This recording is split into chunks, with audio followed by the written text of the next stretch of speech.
Hi everyone, Paul Morbid here, Morbid Team Entertainment and Bolex Repair Philippines.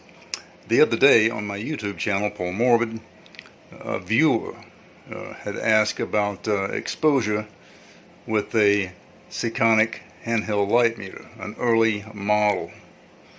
And since I explained that, sending him a video and also typing a few things in.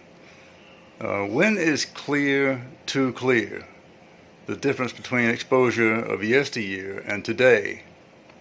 You know, back when I was taking a course, the industry in Hollywood said it was going to be to the point where you'd be able to see the granules of makeup on the talent's face and on their body with digital. You know, is that going too far? I think it is. You know, you don't need to see that. This viewer and I got to a really polite conversation because we're older people and we don't believe it needs to go that far. Paul Morbid of Morbid Team Entertainment and Bolex Repair Philippines. What are your thoughts?